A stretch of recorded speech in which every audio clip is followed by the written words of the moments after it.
Can a crime lord's night with a secret lover survive the shout of a frightened call about an unborn child? Gianluca Fontana didn't believe in apologies. He believed in power, in the weight of a word given and kept, in the quiet authority that turned men's knees to water before he ever raised his voice. Tonight, that belief felt like a knife pressed to his own throat. The penthouse suite smelled of expensive perfume and lies. Dim lights painted shadows across plush furniture, and the city below glittered like 1,000 tiny sins. Gianluca stood near the window, his shirt half unbuttoned, dark hair disheveled in a way that made him look dangerously human. He wasn't supposed to be here. He was supposed to be home with Marlo, his wife, 4 months pregnant, carrying the one thing in this world he couldn't buy or intimidate into existence, his child. But here he was, caught between 2 lives, one hand holding a glass of whiskey, the other resting on the curve of a woman's shoulder. Her name was irrelevant. She was young, hungry, the kind of beautiful that didn't ask questions. She leaned into him, her breath warm against his neck, and for a moment, Gianluca let himself forget the man he'd promised to become. Then his phone rang. The sound cut through the room like a gunshot. Gianluca's entire body went rigid. He glanced at the screen and felt his stomach drop. Marlo. Her name glowed there, demanding, accusing, impossible to ignore. He stepped away from the woman, whose pout turned to confusion, and answered, "Gianluca." Marlo's voice trembled, not with anger but with fear. Real fear. The kind that made his blood go cold. "What's wrong?" His tone shifted instantly from the smooth operator to the protector, the husband, the man who would burn the world to keep her safe. I think someone's following me." Her words came fast, broken by shallow breaths. "I was driving home from the gallery and there's a car behind me. It's been there for 10 minutes. I tried taking a different route, and Gianluca, they're still there." His jaw tightened. He could hear the panic threading through every syllable, could picture her gripping the steering wheel with white knuckles, her other hand instinctively resting on her belly where their child grew. "Where are you right now?" "I'm on Riverside, heading toward..." Static. The line crackled, then went silent. "Marlo? Marlo?" Gianluca's voice rose, sharp and desperate. He pulled the phone away, stared at the screen. The call had dropped. He tried calling back. It rang once, twice, then went to voicemail. His heart hammered against his ribs. The woman behind him spoke, her voice small and uncertain. "Is everything okay?" He didn't answer. He was already moving, grabbing his jacket, his keys, his gun. He dialed another number as he headed for the door. It rang 3 times before a gruff voice answered. "Boss? Rocco, I need you to trace Marlo's phone. Now." She was on Riverside heading home. Someone was tailing her, and the call cut out. Gianluca's voice was ice over fire, controlled but lethal. On it. He took the elevator down, each second stretching into an eternity. His mind raced through possibilities, each one darker than the last. Rival families, old grudges, someone trying to send him a message by going after the one person he couldn't afford to lose. He'd made enemies too many to count, but he'd always kept his family separate, sacred, untouchable. If someone had crossed that line, they'd signed their own death warrant. His phone buzzed. "Rocco. Boss, we found her car." Gianluca's throat tightened. "And?" There was a pause. Too long, too heavy. "It's empty. Doors open, engine still running. No sign of her." The world tilted. Gianluca's grip on the phone tightened until his knuckles went white. "What do you mean, empty?" "She's gone, boss. Marlo's gone." The words hung in the air like a death sentence. Gianluca's mind went blank, then flooded with rage, fear, guilt. He'd been with another woman while his pregnant wife vanished into the night. And now, someone out there had them both, mother and child. He got into his car, started the engine, and drove toward Riverside with one thought burning through his skull.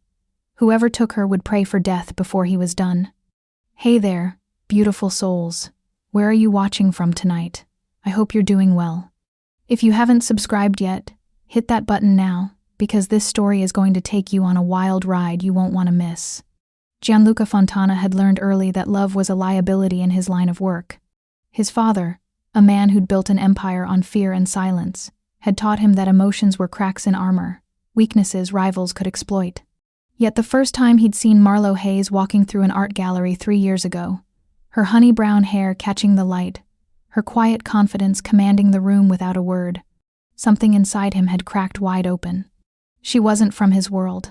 Marlo was a curator, a woman who restored beauty in a city drowning in corruption. She spoke 5 languages, loved classical music, and had a laugh that could disarm even the coldest negotiation. She didn't flinch when she learned who he was, what he was. Instead, she'd looked him straight in the eye and said, "I don't care about your last name. I care about who you choose to be with me." That had been enough to make him want to be better.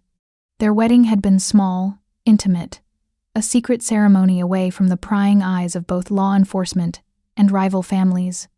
Gianluca had promised her 2 things that night. He would keep her safe, and he would never let his darkness touch her light. For 3 years he'd kept that promise. Until tonight. Now, as his car tore through the rain-slicked streets toward Riverside, Gianluca's mind churned through the people in his inner circle. Trust was currency in the Mafia, and he'd spent years building a network of men bound by loyalty and fear. But loyalty had a price, and someone had just declared war by targeting Marlo. Rocco Delgado, his second in command, was already at the scene when Gianluca arrived. Rocco was a mountain of a man with scarred knuckles and a tactical mind sharper than any blade. He'd been with Gianluca since they were teenagers, running numbers for Gianluca's father. If there was anyone Gianluca trusted with his life, it was Rocco. "Boss." Rocco's voice was low, grim. He gestured toward the abandoned sedan sitting in the middle of the empty road, headlights still cutting through the darkness, driver's door hanging open like a broken jaw. Gianluca approached slowly, his heart pounding in his throat. The rain had started to fall harder now, drumming against the metal roof. He peered inside. Marlo's purse sat on the passenger seat, her phone beside it, screen cracked, battery dying. A silk scarf she'd been wearing that morning lay crumpled on the floor. No blood, no signs of struggle, just absence. "Any witnesses?" Gianluca's voice was tight, controlled. Rocco shook his head. "None. Street cameras were disabled 15 minutes before she got here. Professional job." Gianluca's jaw clenched. This wasn't random. Someone had planned this, studied her routines, knew exactly where she'd be. "Pull every resource we have. I want names, faces, anyone who's been moving against us in the last month. Check the Italians, the Russians, the Irish, everyone." Rocco hesitated. "Boss, there's something else." Gianluca turned, his eyes dark and dangerous. "What?" "One of our guys, Enzo Marchetti, didn't show for his shift tonight. No call, no message, just vanished. Enzo, a young soldier, ambitious, hungry for advancement. Gianluca had taken him under his wing 6 months ago, given him opportunities others would kill for. But ambition without discipline was a poison. Find him, and when you do, bring him to me alive. I want answers." As Rocco barked orders into his phone, Gianluca walked back to Marlo's car. He reached inside, picked up her scarf, brought it to his face. It still smelled like her jasmine and vanilla, warmth and safety. His hand trembled, just for a moment, before he crushed the fabric in his fist. Marlo was carrying their child, 4 months along. They'd found out 2 weeks ago, and he'd watched her face transform with a joy so pure it had broken something inside him. She'd cried, laughed, then made him promise he'd be there for every doctor's visit, every midnight craving, every moment, he'd promised. And now she was gone, taken by shadows he couldn't yet see. His phone buzzed, a text from an unknown number. Gianluca's blood went cold as he read the words. "You took something from us. Now we take something from you. Tick-tock, Fontana." Rage and fear collided in his chest. Whoever had Marlo wanted him to suffer, wanted him to feel helpless, but they'd made a fatal mistake. They'd forgotten who he was. Gianluca Fontana didn't negotiate. He didn't beg, he hunted. And tonight, someone was about to learn that touching his family meant sealing their own fate. Gianluca's network moved like a living organism through the city's veins, pulling information from shadows, shaking down informants, turning over every stone that might hide a clue. Within an hour, his phone was buzzing with reports. 3 rival families had recently lost major shipments.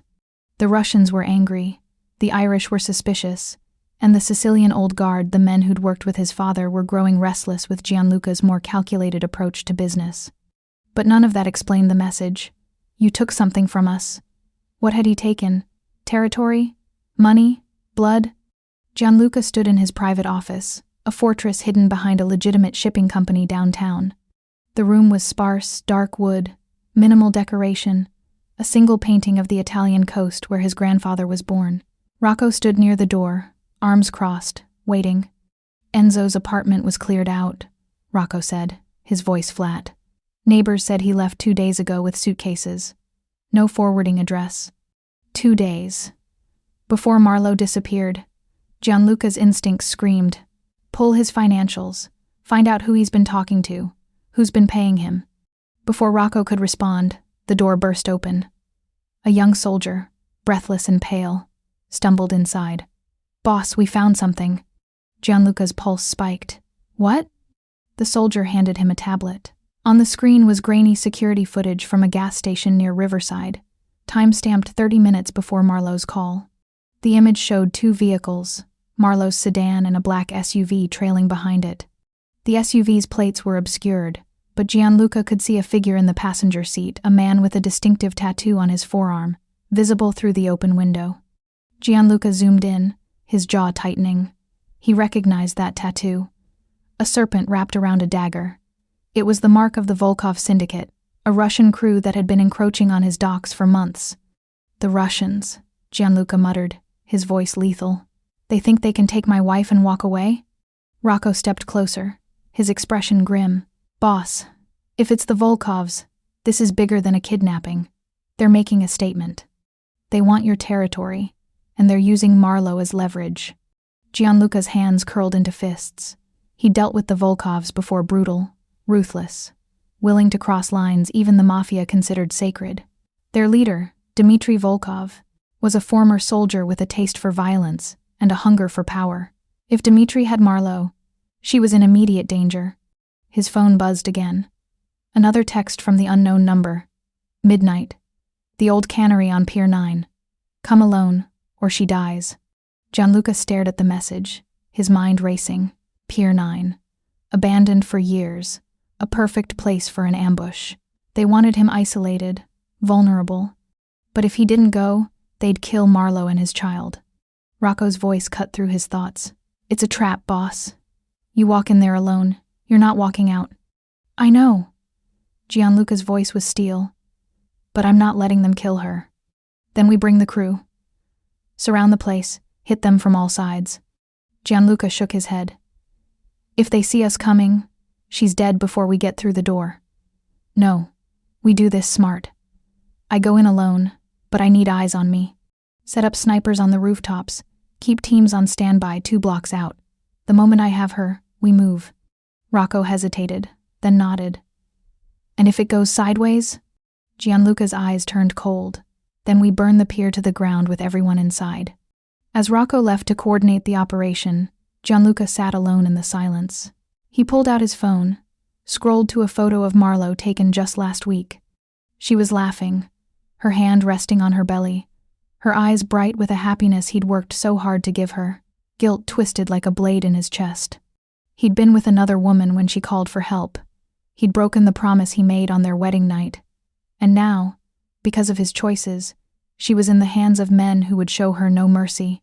But guilt would have to wait. Right now, Marlowe needed him to be the man she'd married, the protector, the fighter, the one who would move heaven and hell to bring her home.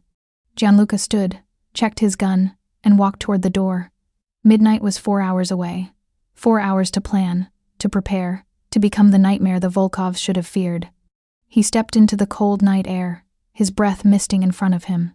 Somewhere in this city, Marlowe was waiting, terrified, alone. And somewhere, the men who took her were counting down the hours until they thought they'd broken him. They were wrong. The hours crawled toward midnight like prisoners dragging chains. Gianluca returned to his penthouse to prepare, his mind a calculating machine sifting through possibilities, contingencies, threats. He stripped off his jacket, rolled up his sleeves, and stood before a wall-mounted map of the city's industrial district. Red pins marked Volkov territories, blue pins his own. Pier 9 sat in contested ground, a graveyard where old wars had been fought and forgotten. His phone rang. Private number. Fontana. His voice was clipped, sharp. Gianluca. The accent was thick, Russian, dripping with mockery. Dmitry Volkov. I hope you received my invitation. Gianluca's grip on the phone tightened until his knuckles went white.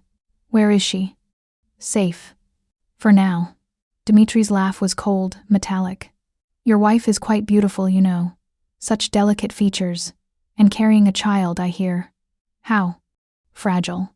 Every muscle in Gianluca's body coiled, ready to strike through the phone if he could.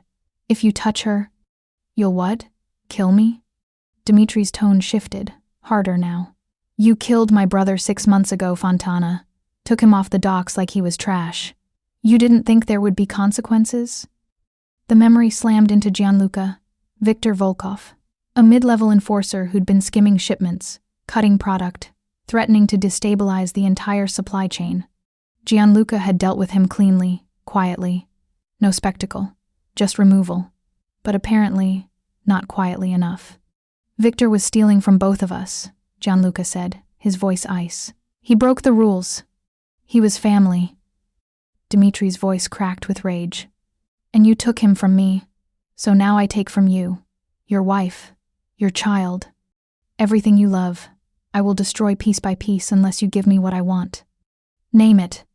Your docks, your shipping lanes, your distribution network, everything you control on the waterfront, you sign over to me. Tonight, at midnight. Or Marlo Hayes dies screaming your name. The line went dead. Gianluca stood frozen, his mind racing. The docks were worth millions, the backbone of his entire operation. Giving them up would cripple him, leave him vulnerable to every rival family waiting for a weakness to exploit. But refusing meant Marlo's death and the death of their child. He paced the room, every second stretching into agony. His father's voice echoed in his memory. Never negotiate from weakness, never give ground. The moment you do, you're finished.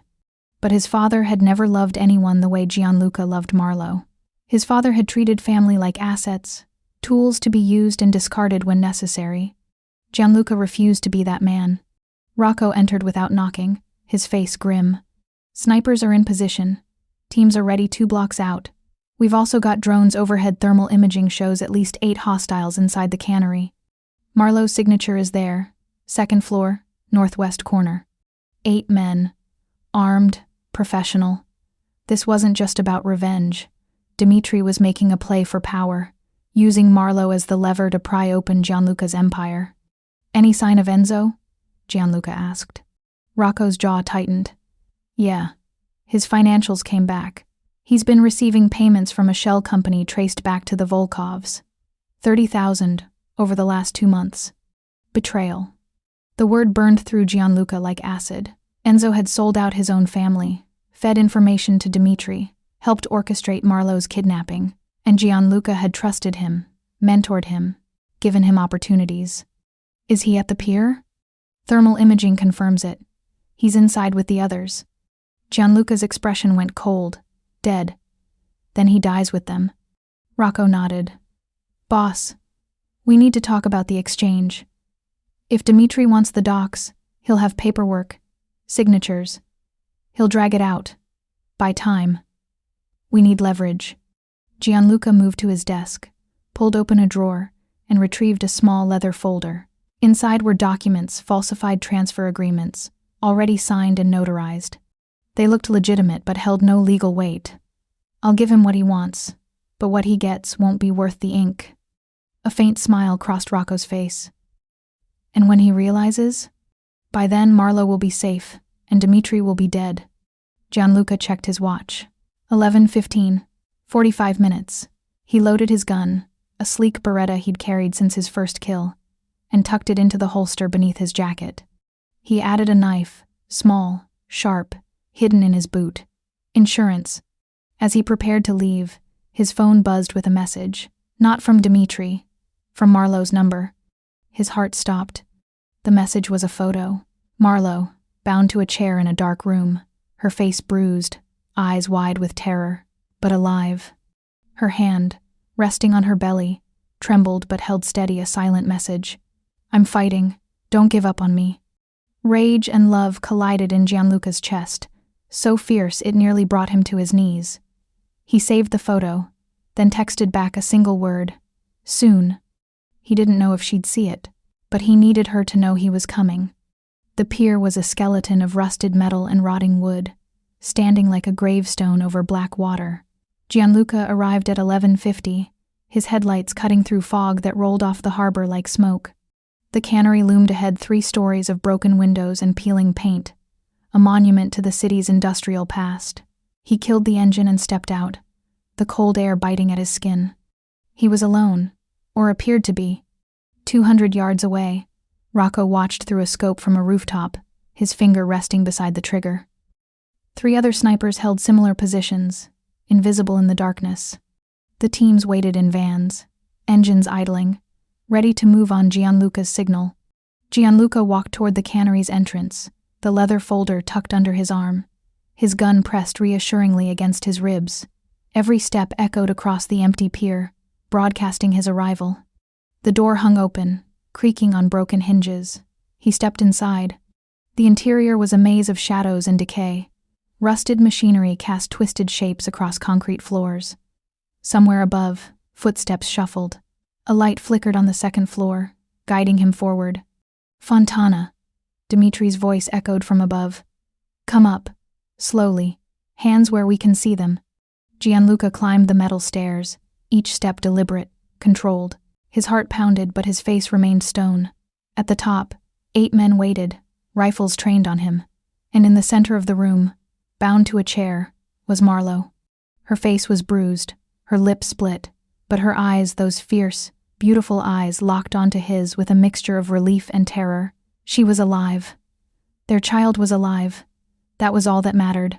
Dmitri Volkov stood beside her, a tall man with a scarred face and dead eyes. He held a knife, its blade resting casually against Marlo's throat. You're punctual. I appreciate that. Gianluca's gaze never left Marlo. Let her go. I brought what you asked for. The documents? Dmitri gestured. Let me see them. Gianluca held up the folder, then tossed it across the room.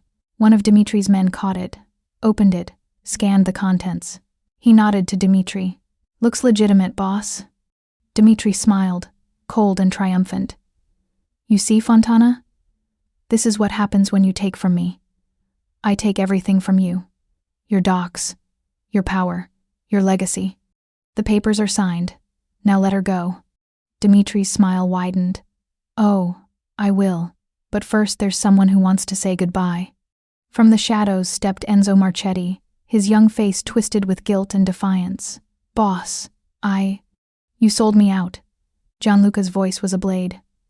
You fed them information. You helped them take my wife. Enzo swallowed hard. They offered me money, territory. You were never going to promote me, Gianluca. I was just another soldier to you. I trusted you. The words hung heavy, sharp with betrayal. Trust doesn't pay bills. Enzo's voice cracked. You had everything: power, respect, a family. What did I have? Nothing. Dmitri laughed, dark and mocking. You see? Even your own men know you're finished.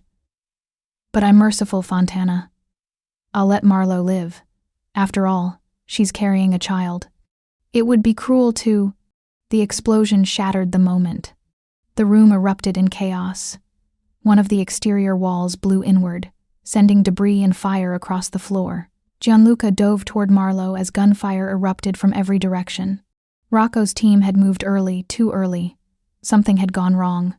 Dimitri's men returned fire, bullets tearing through the darkness. Gianluca reached Marlo, cut her bonds with the knife from his boot. Stay down, he shouted over the noise. But Marlo wasn't looking at him. She was staring past him, her eyes wide with horror. Gianluca, behind you. He spun. Enzo stood there, gun raised, trembling. The young soldier's face was a mask of fear and desperation. I'm sorry, boss. They said if I didn't... Gianluca moved faster. His gun was out, aimed, fired. Enzo fell, clutching his shoulder, the betrayal complete. Dmitri grabbed Marlo from behind, dragging her toward a back exit as his men provided cover. You want her, Fontana? Come and get her. Gianluca's world narrowed to a single point, Marlowe's terrified face disappearing into the smoke and chaos. He ran after them, bullets whipping past his head, his team storming the building behind him. But Dimitri was fast, ruthless, and he had the one thing Gianluca couldn't risk losing. They burst onto the pier outside. Dimitri shoved Marlowe toward the edge, where a speedboat waited in the water below. One more step and I throw her in. Pregnant women don't swim well, do they? Kolofting, alle heaven my and ting, elated to me see, in a little doll. Gianluca froze, gun raised, every instinct screaming. This was the moment, the choice, his empire or his family. And then Marlowe did something Dimitri didn't expect. She drove her elbow into his ribs, twisted, and shoved him backward. He stumbled, and Gianluca fired. Once. Twice. Dimitri fell, his body crumpling onto the rotting wood. Gianluca ran to Marlowe, pulled her into his arms. She was shaking, sobbing, but alive. "I've got you," he whispered. "I've got you." Behind them, the cannery burned, sirens wailing in the distance. The safe house was silent except for the sound of Marlowe's breathing.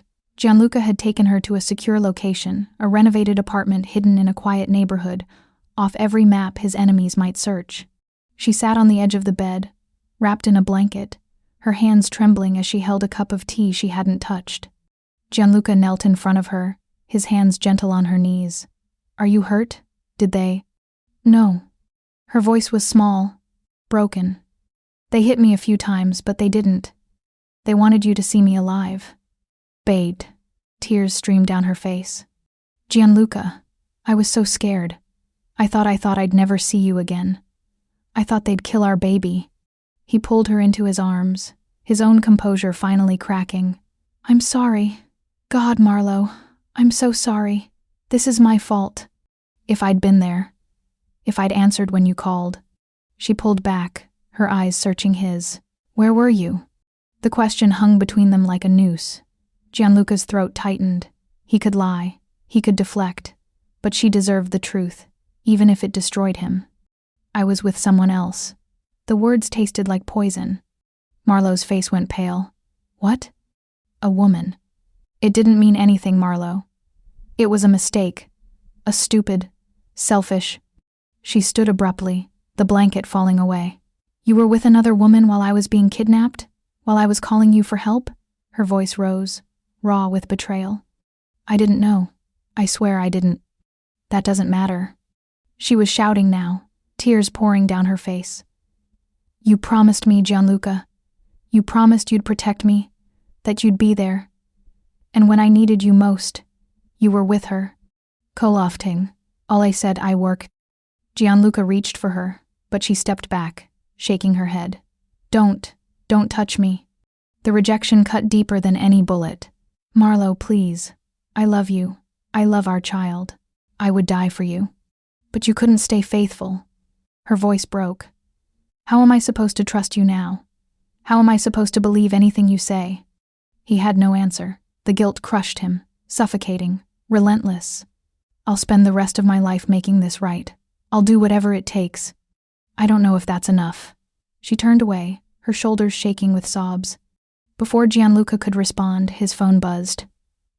"Rocco." He answered, his voice hollow. "What?" "Boss, we have a problem." Rocco's tone was urgent. "Dimitri's not dead." Gianluca's blood ran cold. "What do you mean?" "The body we found, it wasn't him. It was a decoy. Dimitri escaped during the chaos. And boss, he knows where you are." The world tilted. Gianluca looked at Marlowe, who'd turned at the sound of his voice, her face etched with new fear. "How much time do we have?" Gianluca asked. "Minutes, maybe less. He's got a team moving on your location now. You need to get out." Gianluca ended the call, grabbed Marlowe's hand. "We have to go, now." But before they could move, the lights went out. The apartment plunged into darkness. Outside, car doors slammed. Footsteps echoed in the hallway. Marlowe's grip tightened on his arm. "Gianluca." He pulled his gun, positioned himself between her and the door. "Stay behind me. No matter what happens, you run. You hear me? You run and don't look back." The door exploded inward. Gunfire erupted. Gianluca returned fire, his shots precise and deadly. 2 of Dimitri's men fell before they cleared the threshold. He shoved Marlo toward the bedroom. "The window! Go!"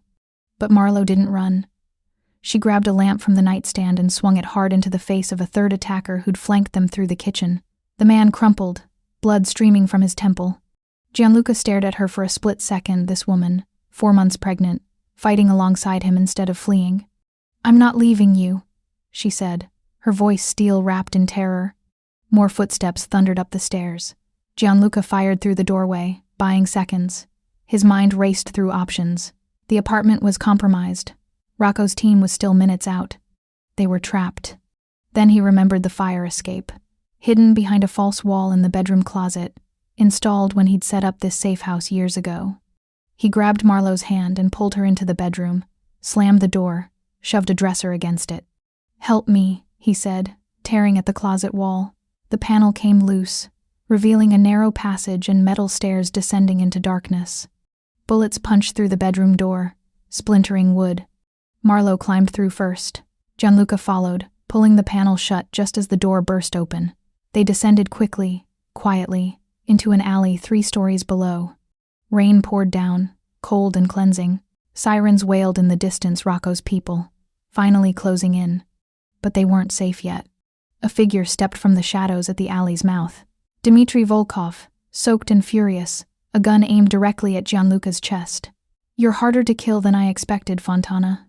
Gianluca pushed Marlo behind him, his own weapon raised. "It's over, Dmitri. Your men are dead or arrested. You have nowhere to go." Dmitri's laugh was bitter, desperate. "Neither do you. You think your empire survives this? You think your family is safe? I've already sent word to every crew from here to Chicago. The Fontana name is poison now. You're finished. Then we both are." Gianluca's finger hovered over the trigger. 1 shot. That's all it would take to end this nightmare. But Marlo stepped forward, her hand on Gianluca's arm. "Don't." He looked at her, confused. "Marlo, if you kill him now, you become exactly what he is. Exactly what your father was." Her voice trembled but held firm. "You told me you wanted to be better. Prove it. Let the law handle him." Dmitri sneered. "Listen to your wife, Fontana. She knows you're weak. That's why you'll never—" Rocco's voice cut through the rain. "Drop the weapon! Now!" A dozen armed men emerged from vehicles, surrounding the alley. Red laser sights danced across Dmitri's chest. He was cornered, outnumbered, outgunned. For a moment, Dmitri's eyes flickered with the calculation of a man deciding whether to go down fighting.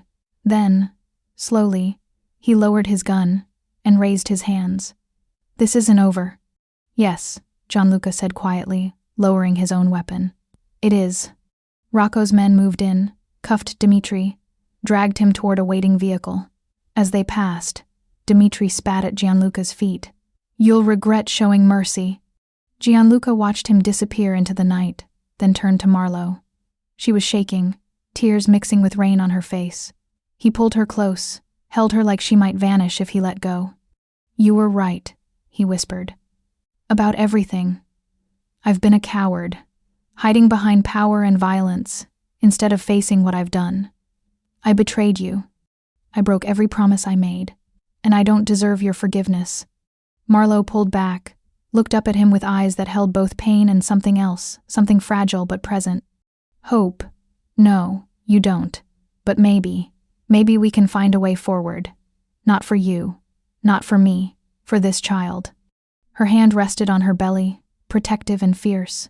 Gianluca placed his hand over hers, feeling the life they'd created together, the future they could still build if he was brave enough to change. "I'll leave it all," he said suddenly, the words surprising even himself. "The docks, the territory, the empire. I'll walk away from all of it. We'll start over, somewhere safe, somewhere clean. I'll be the man you need me to be." Marlo searched his face, looking for the lie, the angle, but she found only raw, desperate sincerity. "That's not enough," she said softly. "Leaving doesn't erase what you've done. You need to make it right, really right." Rocco approached, clearing his throat. "Boss, We need to get you both to a secure location. Dmitri had more men than we thought. Some escaped. Gianluca nodded, but his eyes never left Marlowe's. I'll do whatever it takes. I swear to you. She took a shaky breath, then nodded. Okay, but this is your last chance, Gianluca. One more betrayal, one more lie, and I'm gone. Do you understand? I understand. They walked toward Rocco's car together. Not hand in hand, but side by side, two people who'd been through hell and might, just might, find their way back to each other. The city felt different in the days after Dmitri's arrest, quieter on the surface, but humming with unseen calculations and fear. The Volkov syndicate was wounded, not dead. The other families watched like vultures circling something still breathing, waiting to see whether Gianluca Fontana would rise or fall. Inside a discreet, high-end clinic, the world narrowed to one small room where Marlowe lay on an exam table, gel cool on her skin, eyes fixed on the monitor beside her. The rhythmic thump of their baby's heartbeat filled the room, strong and steady, a sound that made Gianluca's chest ache. He stood beside her, fingers laced with hers, gripping tighter every time the doctor adjusted the probe. The baby is okay, the doctor said gently. No signs of distress. You both went through a lot, but physically, everything looks stable. Relief flooded the room, sharp and overwhelming. Marlowe exhaled, a shaky laugh slipping out as tears slid down her temples. Gianluca pressed his lips to her forehead, closing his eyes. For the first time in days, he allowed himself to breathe fully. Their child was alive. Their future was still possible. But outside that room, his past waited. Rocco met him in the corridor afterward, face grave. We've got movement, he said quietly. 3 crews tested the edges of our docks last night.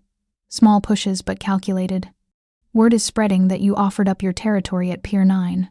Some think you actually handed the waterfront to Dmitri before he got taken in. Gianluca's jaw tightened.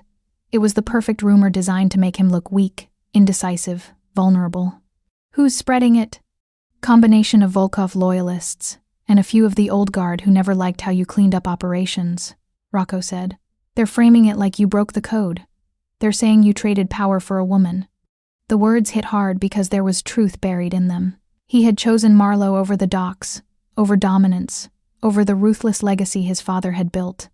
For the first time, he didn't regret it, but he understood the danger. What about Dmitri? Gianluca asked. He's not talking. Lawyers all over him. But his men are talking. They want revenge, and they don't care who they bleed to get it. Gianluca nodded slowly. Then we end this. Fast, clean, public. That night, he convened the Dons. In a high-ceilinged back room of an old restaurant, a neutral ground where generations of deals had been made, the heads of the major families gathered around a long table. Men with weathered faces and cold eyes, each one weighing whether Gianluca Fontana was still worth fearing or following. Marlowe stayed home under heavy guard. He'd begged her to let him face this alone. He entered last, suit dark, expression unreadable. The room fell silent as he took his place at the head of the table. Some of you, he began, voice steady, have heard that I traded my docks to Dmitri Volkov to save my wife's life. That I broke the code, that I chose love over power. A murmur rippled through the room, quickly silenced. I'm here to tell you the truth, he continued. I went to Pier 9 alone, like he demanded. I offered him forged paperwork he thought would give him everything. Then I took back what he tried to steal. He kidnapped a pregnant woman, my wife, to leverage his way into this table. That is not power. That is desperation. And desperation is bad business. He tossed a file onto the table. Photos of Dmitri in custody. Transcripts of his men confessing. Evidence of their violations of long-standing rules, kidnapping innocents. Targeting families. Breaking lines even criminals honored. The Dons examined them closely, their expressions hardening. You all know my father, Gianluca said. You know the blood he spilled to build what we have. But you also know the chaos that came with it. I won't let this city fall back into that madness. I'm done pretending we can keep playing the same game and not lose everything in the end. One of the older Dons scoffed. What are you saying, Fontana? That you're retiring? That you're suddenly a saint? I'm saying this, Gianluca replied. I'm stepping back from expansion. No more wars. No more pushing borders just to prove a point. I'll protect what's mine, and I'll honor our agreements. But if anyone targets my family again, anyone's family, we don't handle it in the shadows. We handle it together, and we erase whoever crossed that line." The room considered that. A new code. Not clean, not moral, but different. Even predators understood the value of certain boundaries. One by one, the Dons nodded. Not out of affection, but respect, and because they knew a war across all fronts would cost them more than they were willing to pay. The message was clear. Touch family, and the entire table would move as one. Later that night, alone in his office, Gianluca signed over partial, legitimate holdings to trusts in Marlowe's and the baby's names, assets clean enough to stand in daylight, separated from the darker parts of his empire. A safety net if everything crashed. Rocco watched, eyebrows raised. "You really planning to walk away someday?" Rocco asked quietly. "I'm planning to make sure they can," Gianluca said. "With or without me." Rocco studied him, then nodded. "Then we build something that can be left behind." Back home, Gianluca found Marlo on the couch, blanket over her legs, a hand absently rubbing her belly. She looked up when he entered, searching his face for signs of who he'd chosen to be that night. "Well?" she asked softly. "They agreed to a line no one crosses again," he said. "Families are off limits. It's not everything, but it's a start." "And you?" Her voice barely above a whisper. "Where do you stand in all this?" He sat beside her, careful, like she was made of something more precious than anything he'd ever guarded. "I stand with you. With our child. I won't pretend I can change overnight. But I've started moving, Marlo. Away from what I was, toward what I should have been all along." For the first time since the kidnapping, she leaned her head on his shoulder. It wasn't forgiveness, not yet. But it was a choice, a fragile, hopeful step toward something new. "Don't stop walking," she murmured. "Never again," he answered. The first snow of the season drifted over the city like ash, softening sharp edges, dulling the neon glare that once defined Gianluca's nights. The skyline outside the townhouse windows looked almost peaceful, like a place that belonged to someone else's life. Inside, the world had shrunk to the quiet rhythm of breathing, the muted buzz of a heater, and the steady tick of a clock measuring out a future neither of them had fully believed they would reach. Marlo stood in the nursery doorway, one hand on the frame, the other resting on the gentle curve that had grown pronounced beneath her sweater. The room smelled faintly of fresh paint and baby powder. Soft light spilled over a small crib, a rocking chair, shelves with children's books, and a few plush animals that Rocco had brought over, claiming they were from a friend's kid who'd outgrown them. The man who once broke fingers without blinking had stood in that doorway, awkward and hopeful, asking if a stuffed bear was baby-appropriate. She smiled at the memory, then sobered. None of this felt entirely real yet.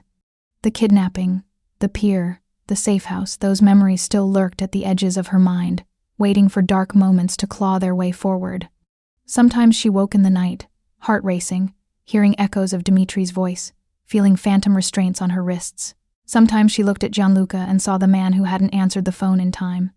And yet, more and more, she also saw the man who'd changed the rules of a city to draw a line around their child. The man who'd walked into fire for her, and then stayed to face the smoke. Behind her, footsteps were soft, careful.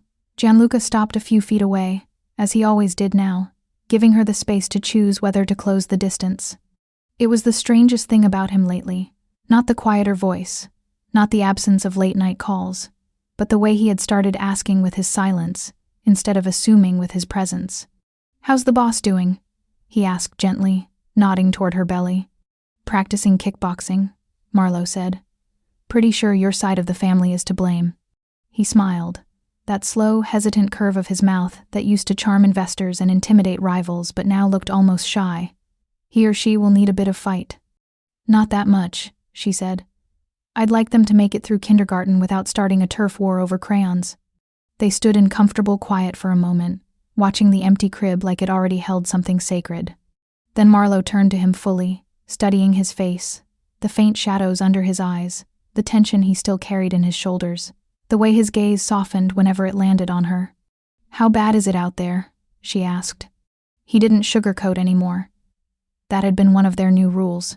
Some crews tested boundaries, he said. But the table held. They want money, territory, control, but they don't want open war. Dmitri is still locked up, and every time his people move, they're outnumbered. And you? I've cut ties with 3 operations, he said quietly. Sold off some interests, cleaned up others. I moved more assets into legitimate fronts. Rocco's handling things I don't need to touch. I'm stepping back. Not completely. Not yet. Marlowe watched him, feeling the familiar conflict stir fear of the danger he still lived in, but also a growing trust in the direction he was walking. You know I'm going to keep pushing you, she said. I won't pretend this is enough, just because it's better than before. I'm counting on that, he replied. If you ever stop pushing, I'll worry. She took a breath, then moved toward him, closing the gap on her own terms. His shoulders dropped slightly, like the air had become easier to breathe. She rested her palm flat against his chest, feeling the steady beat beneath her hand. You know what terrifies me? She asked. Clowns, he said, without missing a beat. And cheap wine. She rolled her eyes, but a laugh escaped. You remember everything. I remember every time you've ever looked at me like I was worth more than the worst thing I've done, he said softly. And every time, I didn't deserve it. She swallowed, emotion tightening her throat. What terrifies me, she continued, is raising a child who grows up in shadows. Someone who thinks secrets and violence are just part of love. I don't want them to learn that from us. Gianluca's eyes darkened, not with anger, but with a solemn resolution that felt heavier than any oath he had ever sworn. Then they won't, he said. If I have to spend the rest of my life unwinding everything I built, I will. Brick by brick, deal by deal. I don't want our child to inherit a war.